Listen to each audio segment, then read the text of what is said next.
என்ன இருந்தாலும் திட்டம் போட்டு செயல்படுத்தப்படுகிற ஒரு சூழலை உருவாக்குவதற்காக முடிவெடுப்பது என்று வரும்போது ஆட்சி பல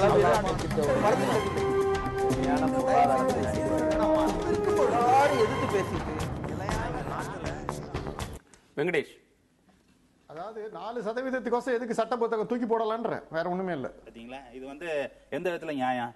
இப்ப உதாரணத்துக்கு ஒடுக்கப்பட்ட மக்களுக்கு பாதுகாப்பு அளிக்கணும்னு ஒரு சட்டம் இருக்குன்னு சொன்னா அது செயல்படல அப்படின்னு சொன்னா எப்படி அதிகமா செயல்படணும் யோசிக்கணுமே தவிர அது கடல்ல போட்டுருவோம்னு சொன்னாக்கா என்ன அராஜகமான பேச்சு இது? நீங்க சொல்லுங்க, நீங்க சொல்லி தான் ஒண்ணுமே நடக்கலையே. இதனால ஒண்ணு நடக்கலன்னா நீங்க நடத்த மாட்டீங்களா? நடத்த மாட்டீங்க, உடனே காலி பண்ணி விட்டுருவீங்களா?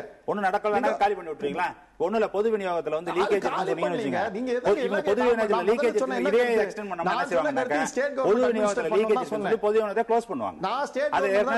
நீங்க தான் சொன்னீங்க 4% வந்திருக்கு. 4% எதுக்கு சட்ட புத்தகம்? அப்ப என்ன தூக்கி போட்டுறப்போ எதுங்க சட்ட புத்தகம்? இதுதான் விளிம்புக்கு கொடுக்கிற முக்கியத்துவம். சிதம்பரம் 2% வெளிநாட்டு முதலீடுக்கு கொடுத்தா மாதிரி நீங்க 4% ஆர்கனைஸ் லேபருக்கு கொடுக்குறீங்க. அன்ஆர்கனைஸ் லேபருக்கு நீங்க என்னைக்கு பேசிருக்கீங்க? அன்ஆர்கனைஸ் லேபருக்கு நீங்க பேசினதே கிடையாது. இடதுசாரி கட்சிகள் அன்ஆர்கனைஸ் லேபர் பேசினதே கிடையாது. என்னன்னு சொல்லுங்க அப்போ. லேபர் ரிஃபார்ம்ஸ் சட்டம் போட்டா திரு வெங்கடேஷ் தொழிலாளர்களுக்கான உரிமைகள் பிடிக்கணும் இது கிடையாது. திரு வெங்கடேஷ், தொழிலாளர்களுக்கான அடிப்படை உரிமைகள் அப்படின்றத தொழிலாளர் நலச்சட்டம் சொல்கிறது. அந்த சட்டத்தை ஏற்கனவே எஸ்இசட் போன்ற சிறப்பு பொருளாதார மண்டலங்கள்ல செயல்படுத்துறதுல இருந்து விதிவிலக்கு கொடுத்துட்டாங்க. பெரிய நிறுவனங்கள் அதை எப்படி செயல்படுத்தாமல் இருப்பதற்காக பலவிதமான ஓட்டைகளை கையாளுகிறார்கள் என்ற குற்றச்சாட்டு இருக்கு. ஏற்கனவே இருக்கிற சட்டத்தை அவங்க நடைமுறைப்படுத்த இருக்கும்போது திருப்பூர் போல இல்ல நீங்க தப்பா புரிஞ்சுக்கிறீங்க. இன்னைக்கு பல இடத்துல ஆட்கள் தேவைன்னு இருக்கு. பல இடத்துல நல்ல ஆட்கள் தேவை. இன்னைக்கு ஆட்கள் இருக்காங்க, வேலை இல்லாம ஆட்கள் இருக்காங்க. ஆனா அதே சமயத்துல ஸ்கில்ட் லேபர் இல்ல. பெரிய பற்றாக்குறை. தேவைப்பட்ட ஆட்களை நீங்கள் பணியில் அமர்த்தும்போது அவர்களுக்கு உரிமைகளை நீங்கள் வழங்கவில்லை, வழங்க மறுக்கிறீர்கள்ங்கறத பாயிண்ட். அதை விட்டு ஆட்கள் தேவைங்கிறது எப்படி நீங்க சொல்ற பாயிண்ட் எக்ஸ்பிளைன் பண்ணலாம். லேபர் இது நீங்க சொல்லிட்டே போலாம். நீங்க சொல்றது நீங்க மாறி மாறி பேசிட்டே போனா நான் மாறி மாறி தான் பேச வேண்டியது. கேள்விகளுக்கு நேரா பதில் சொல்லுவீங்க. சைனால கூட கிடையாது. சைனால இல்லனா இங்க இருக்க கூடாதா? சைனாலயே கிடையாது. சைனால இல்லனா இங்க இருக்க கூடாதா? இந்த மாதிரி ஒரு சைனால இல்ல என்றால் இங்க இருக்க கூடாதா? சரி, கட்சிகள் அங்க தானே பாப்பீங்க. நீ அங்க பாக்குறீங்க பாருங்க. ஒரு நிமிஷம் ஆனந்த் ரமணர் லேபர் லாஸ் என்று சொல்லும்போது, லேபர் லாஸ் ரிஃபார்ம்ஸ் என்று சொல்லும்போது, அதுல மாற்றங்கள் என்று சொல்லும்போது, சீர்திருத்தங்கள் என்று சொல்லும்போது நீங்கள் என்ன மாதிரி சீர்திருத்தங்களை கொண்டு வர போறீங்கிறதா கேள்வி. அது என்ன கேள்வினா, நீங்க ஏற்கனவே இருக்கின்ற ஆர்கனைஸ் லேபர்ஸும் அன்ஆர்கனைஸ் லேபராக மாற்றுவதற்கான சீர்திருத்தங்களா, இல்லை அன்ஆர்கனைஸ் லேபரை ஆர்கனைஸ்டாக எடுத்துட்டு போயிட்டு அவர்களுக்கு குறைந்தபட்ச சமூக பாதுகாப்பை கொடுக்கின்ற சீர்திருத்தங்களா என்று சொல்லும்போது, கடந்த 20 ஆண்டுகளாக லேபர் ரிஃபார்ம்ஸ் என்ற பேரில் அன்ஆர்கனைஸ் செக்டார்ல இருக்கவங்க இன்னும் மோசமா போயிட்டு இருக்காங்க. ஆர்கனைஸ் செக்டாரும் அந்த நெட்ல இருந்து எடுத்து அன்ஆர்கனைஸ் செக்டார்ல போடக்கூடிய ஏற்பாடாக தான் இருந்து கொண்டிருக்கிறது. அதை தான் ஜெயரஞ்சன் சார் என்ன சொன்னாருன்னா, நீங்க எப்படி எடுத்துட்டு போறீங்க, மோசமான வளர்ச்சி இருக்குன்னா அதை இன்னும் வேகப்படுத்த போறீங்களா அப்படிங்கிற கேள்வியை கேட்கிறாரு.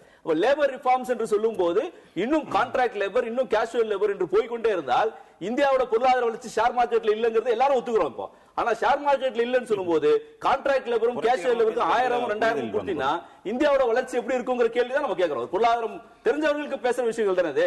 அப்போ இந்த கான்ட்ராக்ட் லேபர், கேஷுவல் லேபர் இந்தியாவை நிச்சயமாக ஒரு பெரிய வளர்ச்சியை கொண்டு போக முடியாதுங்கிறத நம்ம பேசுறோம். நம்ம பண சுயேட்சை என்பது எப்படி ஏற்படும்? வெறும் கார்ப்பரேட் முதலாளியின் கையில போயிட்டு சேர்ந்து கொண்டிருக்கிற பணம் என்பது சுயேட்சைக்கு பயன்பட போவதில்லை. சாதாரண தொழிலாளி கிட்ட வருகின்ற பணம் சுயேட்சைக்கு பயன்பட போகுது. தொழிலாளர் சட்டத்துக்கே வந்துடலாம். உங்களுடைய பார்வை இதில் என்ன? தொழிலாளர் சட்டங்கள் திருத்தினாதான் இந்தியா வளருமா? இல்ல, அதாவது இப்ப இருக்கிற தொழிலாளர் சட்டத்தை கார்ப்பரேட் தொந்தரவாக பார்க்கிற விஷயங்களை தான் அவங்க ரீஃபார்ம் என்று சொல்லுகிறார்கள். தொழிலாளருக்கு வேலை மீது உரிமை இருக்கிறது. Higher and fire to right to higher and fire. ஒருவரை வேலையை விட்டு எடுக்க வேண்டும் என்றால் நோட்டீஸ் கொடுக்கணும்.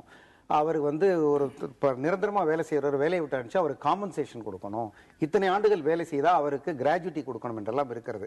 இதெல்லாம் சில முதலாளிகளுக்கு தொந்தரவாக இருந்தால், இதெல்லாம் இருந்தால் நாங்கள் இங்க வியாபாரம் செய்ய மாட்டேன். முதலாளித்துவ நாடுகள் சொல்ற அமெரிக்கா போன்ற நாடுகளே சமூக நல திட்டங்கள் இருக்கு இல்லையா? சமூக பாதுகாப்பு அவர்கள் சொல்லுவதனால இதெல்லாம் நம்ம மாற்றக்கூடாது. நம்முடைய இன்க்ளூசிவ் growth என்பதுல எல்லோரும் இணைந்து போகிற ஒரு வளர்ச்சி வேண்டும் என்றால் லேபர் ரிஃபார்மை ரொம்ப கேர்ஃபுல்லா ஹேண்டில் பண்ணணும். அது ஆர்கனைஸ்டோ அன்ஆர்கனைஸ்டோ அதை நாம அலட்சியமாக ஹேண்டில் பண்ணா இவங்க சொன்ன நிலைமை வந்துடும். பின்னாடி மக்கள் திரளக்கூடிய ஆபத்து இருக்கிறது. ஏன்னா எல்லாருக்குமான வளர்ச்சி தான் அந்த நாட்டில் வர வேண்டுமே தவிர வெறும் பொருளாதார வளர்ச்சி அல்ல. அதனால லேபர் ரிஃபார்ம் என்பது என்னுடைய பார்வையில் ரொம்ப கவனமாக செய்யப்பட வேண்டியது, மக்களை தொடக்கூடிய ஒரு விஷயம். இன்றைக்கு இருக்கிற உரிமைகள் இப்ப ஸ்ட்ரைக் எல்லாம் குறைஞ்சிருச்சு, முன்னாடி கிடையாது. தொழிலாளர் நல சட்டங்கள்ல திருத்தம் வராதனாலதான் மூலதனம் வருவது, வளர்ச்சி என்பது குறைவதுன்றது இருக்கா?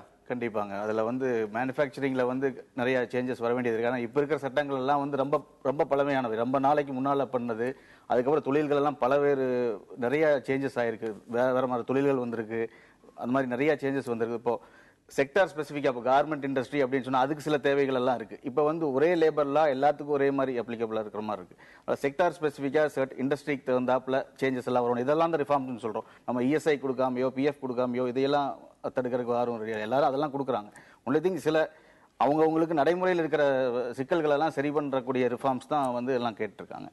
தொழிலாளர்களுக்கு வேலை பாதுகாப்பு, அவர்களுக்கு கிடைக்க வேண்டிய ஊதியம், அவர்களுக்கு கிடைக்க வேண்டிய நியாயங்கள் ஒரு பகுதி தொழிலாளர் சட்டங்கள்ல. நிறுவனங்கள் கொடுக்க வேண்டிய ஃபார்ம் சப்மிட் பண்ண வேண்டியது, ரிப்போர்ட் பண்ண வேண்டியது, இதெல்லாம் தொந்தரவுகள்.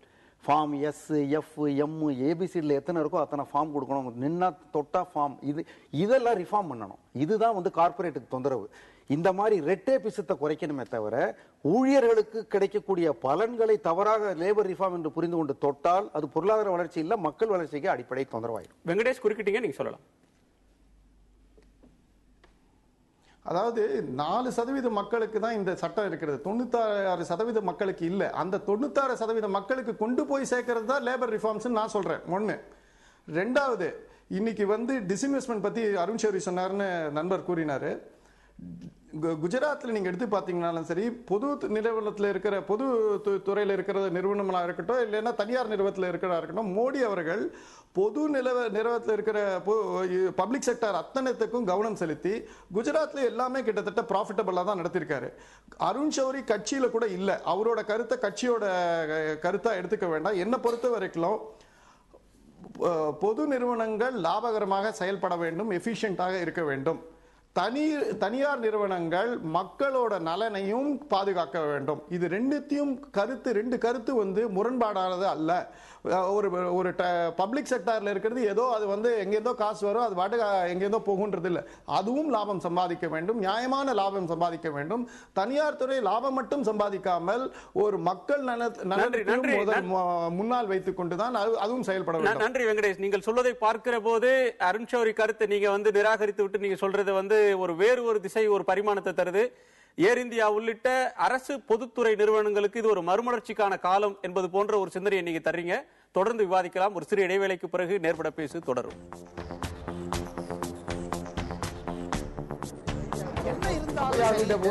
திட்டம் போட்டு செயல்படுத்தப்படுகிற ஒரு திட்டமாக சூழலை உருவாக்குவதற்காக முடிவெடுப்பது என்று வரும்போது ஆட்சி பல